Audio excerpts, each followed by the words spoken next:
Hey everybody, thank you so much for joining me today. The topic in this video is a new drugstore palette. I know we just came off of a video last week talking about a bunch of different drugstore eyeshadow palettes, but there's one more to throw into the conversation, and it's the Maybelline Lemonade Craze palette. And considering the fact that there's not a carnival situation that I attend without getting a lemonade shakeup, I felt I needed to try this. No, really, Jen Love's reviews was over at my house. Remember we did that anti-haul video here on my channel? And this was one of the things she anti-hauled, and I was like, well, you know, I might go ahead and get it just because I'm kind of intrigued. And here's why, guys. I don't think this is a color scheme we often see in the drugstore. The yellow, orange, a strong red eyeshadow. Yes, it's being flanked by a bunch of neutrals, but I just kind of felt like this was something I might be interested in. I like the idea of a lemonade theme. You know, I think it's kind of whimsical and fun. And also, just judging by my prior knowledge, I know that Maybelline does have a decent eyeshadow formula. In fact, in my favorite palettes under $20 video, I was referencing Maybelline's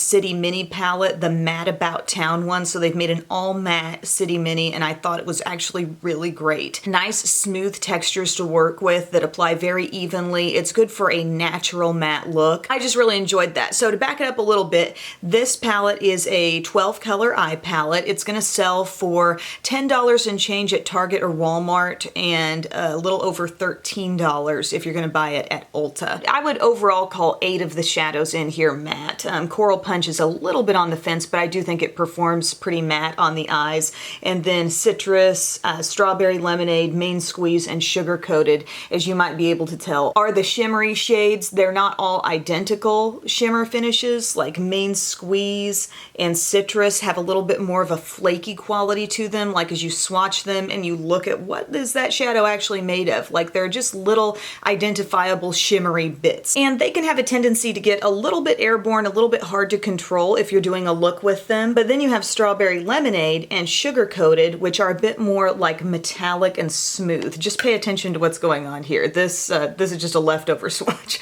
See how those two shades are like a really smooth, almost foiled quality, and they hang together better on the eyes, and they just have a better color payoff. I don't want to overlook the nice like natural mattes in here, like Sherbet and Sunny's is really smooth. Sweet Tea down here, Old Fashioned. Like there are 4 just very nice basic matte shades that deliver, you know, they apply really nicely. Sweet Tea I could see a lot of people using as just that starting point, like getting a little depth in the crease and then pairing that with any of the bright shades on the lid. Old Fashioned, just in itself, I like that shade. In terms of being mixed with everything else in this palette, I don't love it. I almost want even more contrast, even more depth, like a really almost black brown or a really dark burgundy might have been pretty in this palette. Because the other day when I was using this and I was kind of like trying to get something going in my outer corner, it just really wasn't happening. And I think a high level of contrast is what can really make some of these bright shades pop a lot. For today's look, in case you were wondering, and you'll see a full tutorial with it,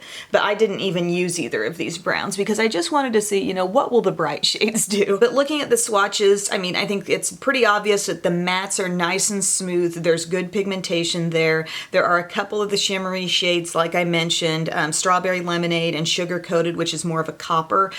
Those both, I think, have nice intensity. The weakest links in this palette are probably Citrus and Main Squeeze, and those are the shimmers that just have a lot of flakiness going on. There's not this nice, like, steady buildability with those shades where you feel like, okay, I can add a little more, add a little more. No, once you've basically, like, coated wherever the primer is on your eye, you can't really go back and add much more because then it just becomes flaky and it can't cling to itself. As far as the statement colors, I think there's clearly 3 in here. We've got Lemonade Craze, which is the yellow. And first off, I'd just like to say I like to see colors like this coming out in a drugstore, like mainstream palette. I think that's cool. I support that decision. In a spectrum of yellows, all things considered, like thinking about, you know, my Viseart warm matte palette has a nice yellow in there. I would say this yellow falls somewhere in the middle. You actually can build it up. It's a nice tone. It's pretty smooth. The staying power is really quite disappointing. By like midday, without a lot of activity and no touching my eyes, I feel like that shadow tends to fade a lot. Coral Punch is a shade that that I incorporated into my look today as a crease color, and I thought it performed rather well. I think you're gonna like that shade kind of as a transition. It's just a nice sort of border look, but probably the strongest color in here is Ice Pop. That's a really bold shade. It's a red with a lot of pink infused in it. It looks pretty layering up over some of Lemonade Craze or Coral Punch. It makes a pretty crease color. Today I actually used it more under the eye, but it's bold, it applies well, and I'm really happy with that. What I want to show you next is a little talk through tutorial on the look that I'm wearing now, so you can get a few more details on how the products apply, and then we'll wrap things up with some final thoughts. Okay guys, so I've already primed my lids. I used my Urban Decay Anti-Aging Shadow Primer, and I'm going to start off with a little bit of Coral Punch, I think, in the crease.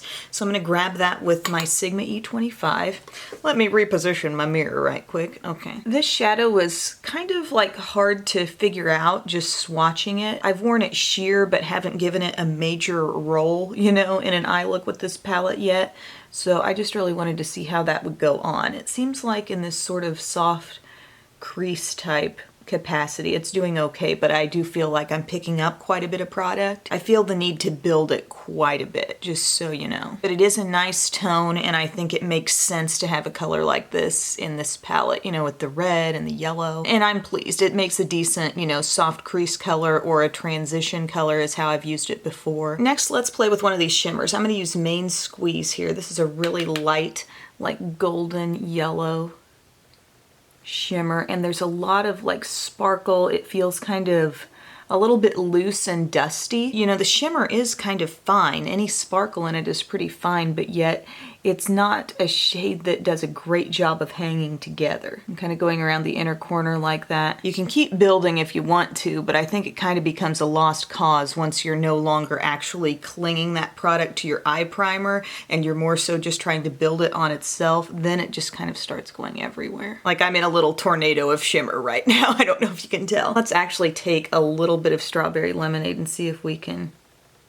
See, I can already tell that shade is just a different kind of texture. It's more metallic and it's less loaded down with little shimmery flecks. I feel like you need to see Lemonade Craze going on, so I'm gonna pick up some of that with my flat brush. And we're gonna pat, pat, pat. This is a matte yellow. That's one fairly generous application, like the brush was pretty loaded up right there with that shade. Now I'm gonna add a little more. I feel I've had to build this to get kind of satisfied with the yellow level.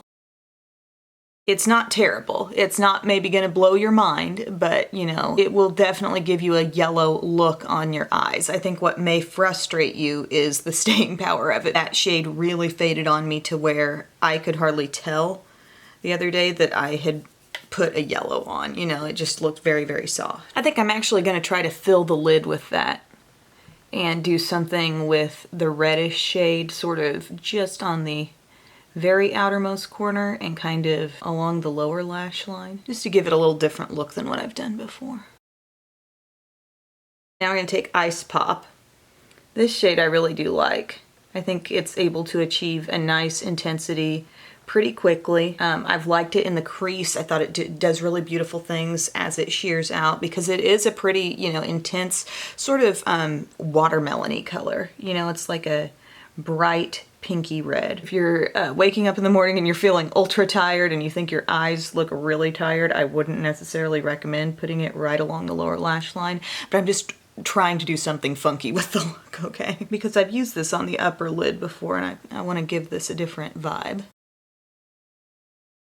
And then what might be fun is just taking a little bit of Ice Pop and kind of carrying it, like literally connecting to your lower little liner look we've done down there and coming up from that and only letting it be right here in the outer corner.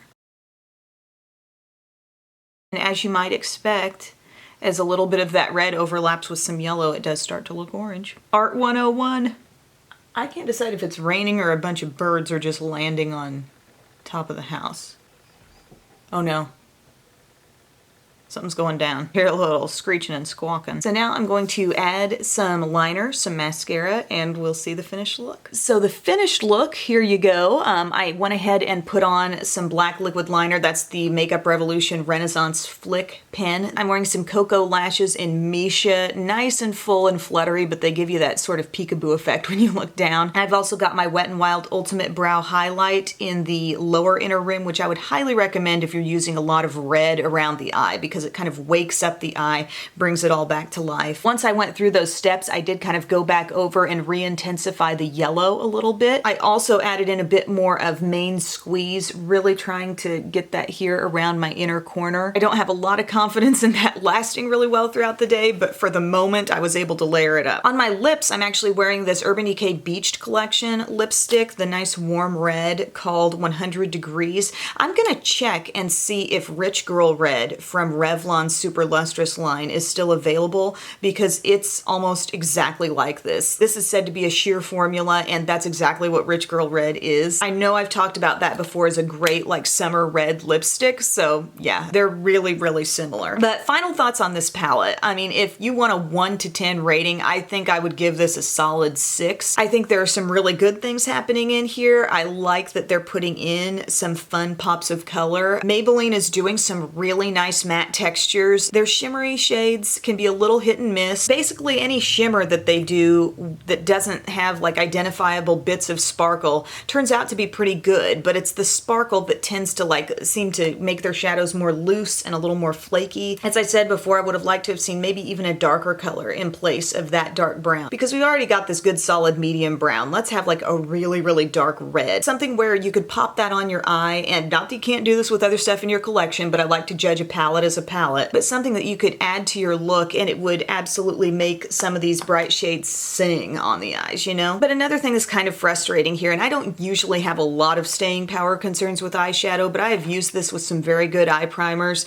and I just can't make that yellow really stick around all day and look really intense and strong. And eyeshadow is really not something that I like to have to touch up unless I'm purposely taking the look from day to night like I did in my last video, just to get through a standard day. Eyeshadow isn't something that I want to have to really cater to and tend to. So bottom line, it's not one of my favorite palettes, but I also don't hate the palette. It's really just kind of in the middle for me. If you think you'd mainly be buying this palette just for the neutrals, I mean, Maybelline's got other things. You know, the City Mini palette, like I said, the all matte one is really good. But if the warm colors in here are really exciting to you, one thing I might throw out is this Bad Habit After Dark palette. I know it doesn't have that yellow, but it's got great warm reds, warm browns, coral, amazing dark colors to pair with your look, a gorgeous gold in the center, and completely top-notch quality. So I'm just gonna throw that out there. But I hope this review was helpful to you guys. I mean, it's just important to note, I think that not all products fall at the ends of every spectrum. You know, not everything is junk, not everything's a winner.